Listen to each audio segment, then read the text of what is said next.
Hello and welcome to the channel. Hi Benty, how's it going? Good. Today is July 12th. Yes, today is July 12th. And the entry is some simple rules. Okay. It's Marcus Aurelius today. He says, in your actions, don't procrastinate. In your conversations, don't confuse. In your thoughts, don't wander. Wander? Wander. Mm-hmm. In your soul, don't be passive or aggressive. In your life, don't be all about business. Mm-hmm. Shit. Okay. Those are good ones, yeah, for sure. Can I go one by one? Yeah, for sure. Okay. In your actions, don't procrastinate. In your actions, don't procrastinate. Okay, so procrastination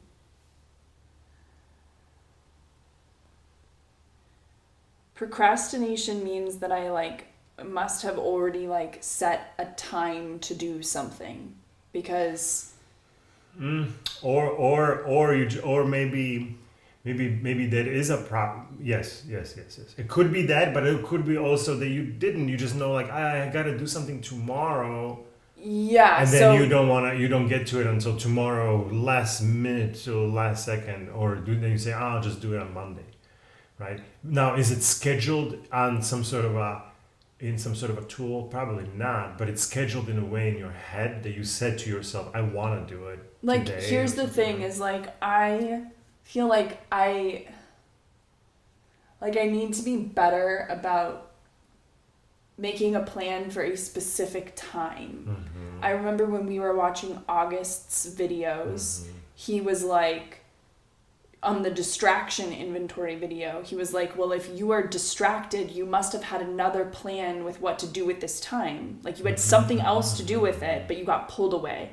So the first thing, you can't even talk about a distraction inventory before you talk about, well, what's the plan for your time? For that time, right. And that's where and then I get distracted from that time. Right. And now you talk. Now and he's saying the problem is we're kind of perpetually distracted because we don't have a plan for the time to begin with, but we know that we have something else that we want that needs to be getting done and needs to be getting pushed farther. And so I can see. So you're saying you can see that it starts with the planning and then scheduling. Yeah, and then the planning and the scheduling sets you up for more of a success with the procrastination, perhaps, because now it comes I need to go. It's 2:00. Ding ding ding. My alarm goes off. My reminder scheduled is saying I need to go do this. And what am I going to do? Well, I planned it. I know exactly what I'm going to do. Right? Now it's easier to say, okay, let's just go do it then. Because I actually scheduled this time for that. So why would I be doing something else unless, of course, something is more pressing, the reason right? why I wouldn't do it is because there's a lot of mental friction that comes up. Yes. Even if the time comes up, there's still I don't want to that comes into the picture. And now that has to be dealt with until either say, so here's a good example. I keep sleeping through the alarm. Well, I don't want to. So that's interesting, right? Because I want to ask you about that a little bit. I don't want to. The time comes and it's okay, now it's the time. I scheduled this. I know what I'm supposed to be doing, but I don't want to. Yeah, what is that? You can take a perfect example is sleeping through the alarm. Sure. I know many examples. Yeah. But what is that I don't want to? I think it's I just don't want to go. I don't want to spend the energy. It's an energy expense, and I'm programmed, as all humans are, to want to conserve that. So anything that's asking more of that, and if that thing is not on its natural, own, so it's a natural response. And if the thing is not on its own exciting, You know, if it's like, hey, I need it's to a get chore, up so it's a I can go chore, exercise and I Yeah. can go meditate. There's some chore-like aspect to all of these things versus like if it's time to go to Disneyland, I'm not procrastinating going to Disneyland. I'm up at 5 a.m. if that's the time that I need to be up. And I'm happy about it, you know? Yeah. So it's So like... it's something so you don't want to do it. So even though even though it's planned, even though it's scheduled, Yeah. when the time comes, maybe it's easier to schedule it because it's not now. I don't feel this pain now, but tomorrow morning I want to wake up at 7 and go do this, right? And you go like, yeah, that sounds good right now, right? So you say, I'm gonna plan this. I'm gonna wake up and do an hour yoga at 7 a.m. Let's say, right? So you plan this, then you schedule it. You set up alarm, right? And when the alarm hits in the morning, then now there is a new. There's almost like a new. It hasn't been decided then, right? Do you see what I mean? There's some negotiation that is allowed. Yeah, so I haven't gotten clear with myself. Okay, so planning, scheduling. I haven't gotten. And then there is when it comes, there's some negotiation. I haven't gotten clear about like what is acceptable versus unacceptable. What is acceptable versus unacceptable? Like, would it be acceptable yes, to break this yes. rule that I set for myself? So let's say you have a meeting from your company. Right, you would say, well, this is unacceptable. I'm going to go through that thing that I don't want to do. And that's the other thing is like when I go to work, work is held together by all of these people who have priorities and demands, and they're pushing on me and in these small time frames. And so there's almost no room to procrastinate there because someone's always pushing me back into the lane.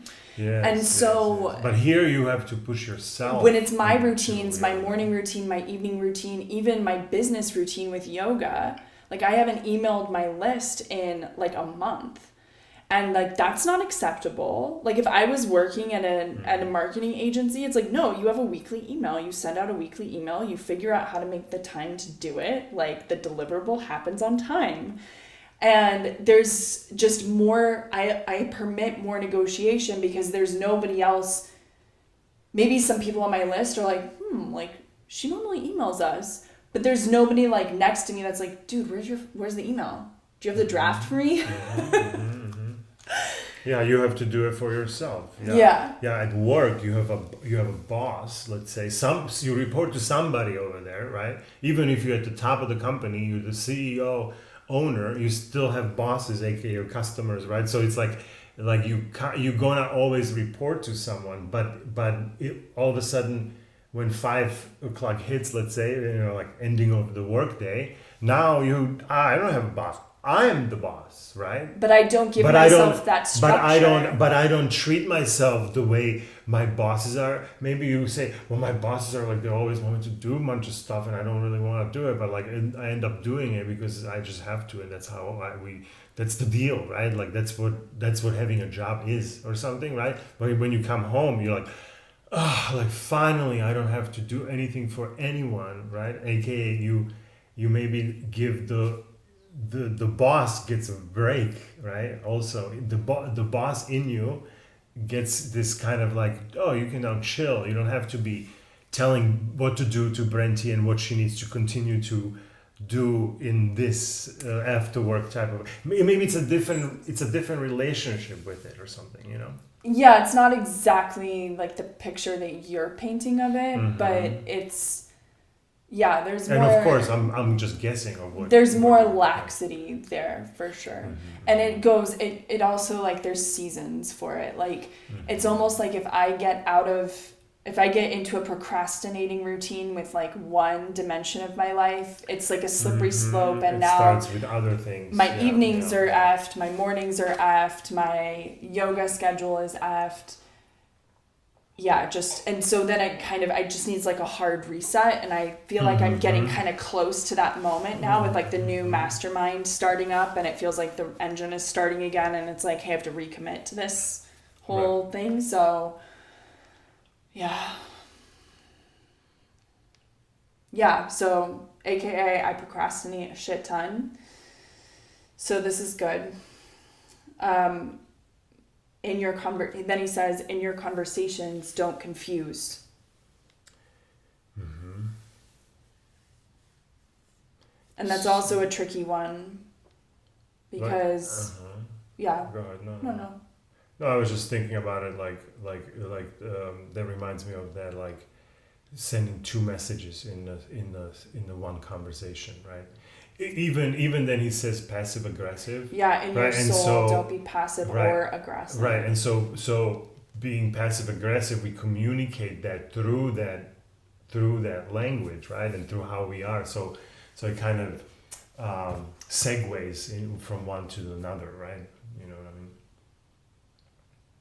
Yeah, there's like emotional stuff that gets communicated that can be confusing if the words on top of the emotional content don't have anything to do with the emotions. Yeah, like let's say we're not congruent, like we're not actually saying, hey, like what I'm feeling, but I'm kind of pretending that I'm not feeling something. Or I'm just not aware that I'm or feeling it. or I'm not aware, or I am aware, but I feel it to be inappropriate for me to express my feelings in that situation, let's say, right? So now you're like, now there is you communicating two different things, and that creates confusion, right? Well, and there's also like confusion in the words that I select. Well, that's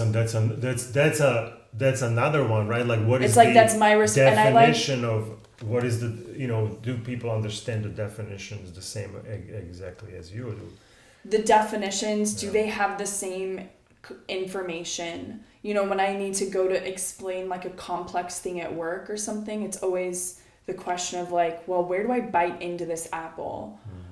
And sometimes, like I may be starting with information that they already know, that's common knowledge, and like it's like, come on, skip ahead to like the part where it's this. Or on the flip side, I can be jumping in way too deep and they're like, hold on, what are you talking about? Mm-hmm.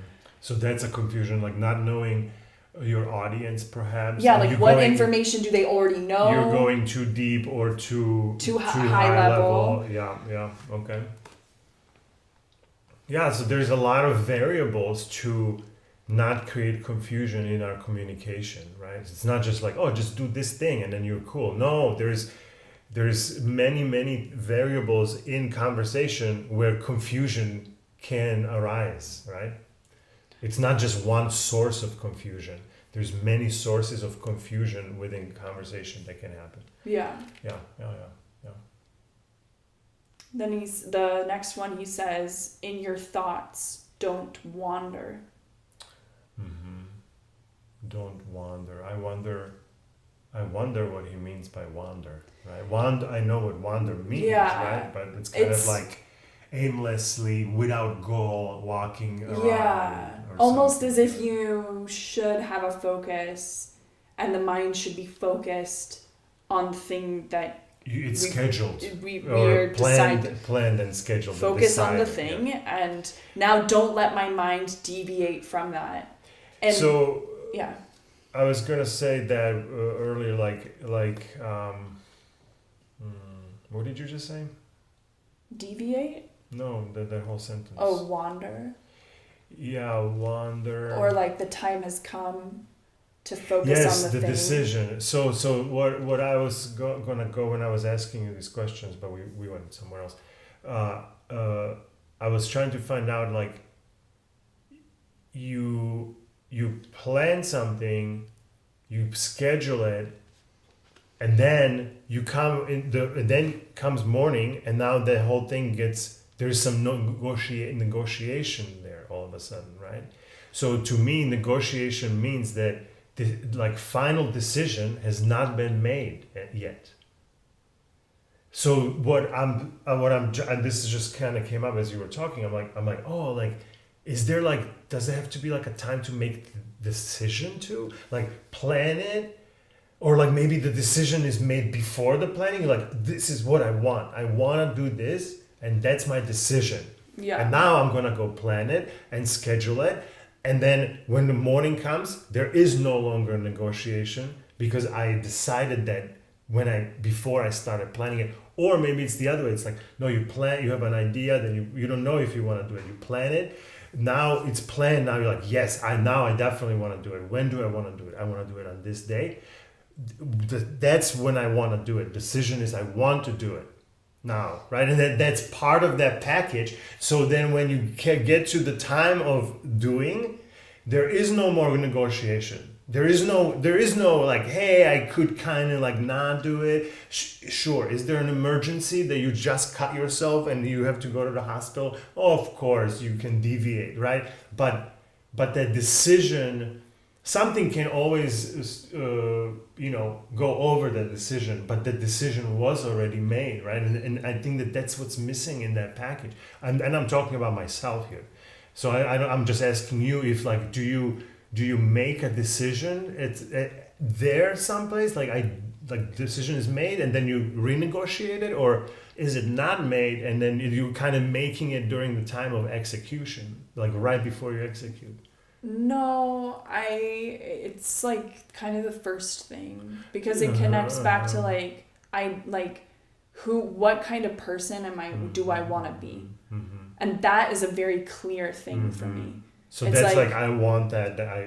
So the decision is made somewhere during the. And I know that that means like tactically or strategically and tactically speaking, going to bed early, waking up early, prioritizing my fitness and my mental health and my personal business ahead of my obligations elsewhere. And like, so I know like that's what it looks like. And I can feel that very concretely. It's just that right now there's sort of this like kicking, I let myself get too far out of it, that it's like it's kicking the can down the road a little bit. And it's sort of like the tomorrow. Yeah. It's like the tomorrow. Yeah, there's something with this decision feels like that's somehow connected to it. Like the decision is made softly. It's like a soft decision. Like it almost seems like let's say, oh, I'm gonna go plan something. What is the planning, right? It's doing. You may be writing something down. Hold on one second. Let me just go through this. You're writing something down, perhaps, or you're doing some sort of actioning. Then you're gonna go schedule it, right? That's also action, right? You're putting it in a phone. You're doing some action. But when you say I want to do it, it's not an action. It's just like a thought. So maybe I'm just saying could that work? Is really my question of writing the decision down somewhere and saying this is the decision. I've written these decisions down in this journal, that journal. Like we can look at my wellness journal from a week ago. It's written down. So the writing doesn't hold the weight. Writing doesn't. So there's a couple I think of key habits in here. Like I need to stop drinking. Like drinking impacts my sleep, which impacts like what time I go to bed, and then it impacts how rested I feel in the morning. So then I feel like I need to sleep more. It's like I can tell that like that's like throwing it off. So I know that like that needs to end, and I need to be stricter about my bedtime. And then, until I can cut drinking out entirely, it's like. So you're thinking that the decision, like wanting to do something or not wanting to do it, the negotiation when that's happening let's say in the morning because you want to wake up, that's because let's say you had 2-3 glasses of wine or something, and now it's like you feel groggy or something. And is that how are you connecting that? Like if the alcohol, let's say, would not be there, you would just want to get up at 7 and just go do your list. If I went to bed at the right time the night before, yeah. So the wanting would be there, you're saying. I don't know if wanting would be there on day one. Wanting would be there, let's say, on the second week. After I feel like the benefits and the wins under my belt, then motivation's kicked in. But the first couple of days of that, the motivation might not be there, but there wouldn't be as much mental friction.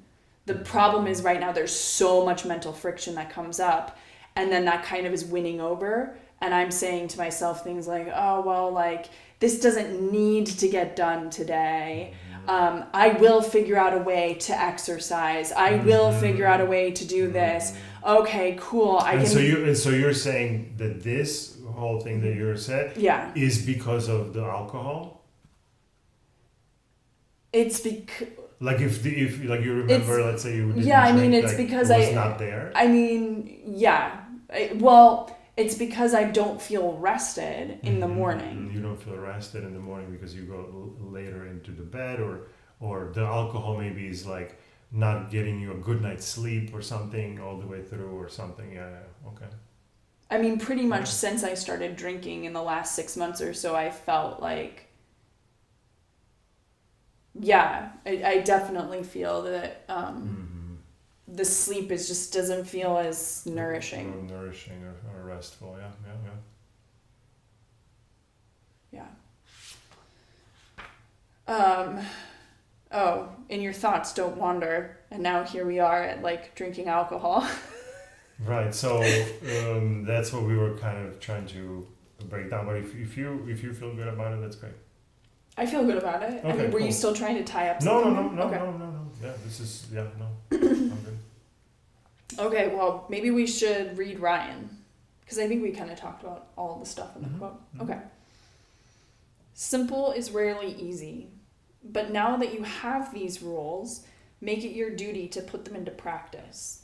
With the first item on your to-do list, with the first conversation you have, with your soul, and, of course, with the life you make for yourself. Not just today, but every day. Write that on the blackboard and don't forget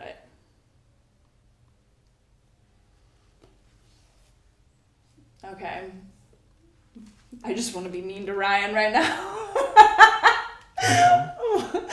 I'm just like, thanks, dude, for like another one of these, like, I'm not going to really say anything types of entries. That's like... Well, maybe, I mean, yeah, sure. I mean, if that's, I get it. Maybe if that's how you feel about it, that's fine.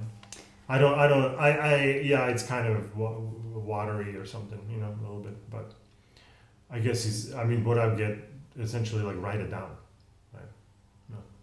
I don't know what he's talking about. Like, write that on the... I don't know what that is. Like, the Marcus's quote. Yeah.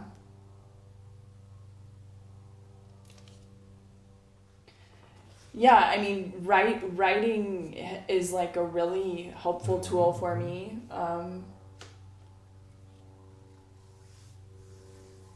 Yeah. And... then there are times I get out of my habits, Yeah. So. Yeah, it's ebbs and flows, man, that's what it is.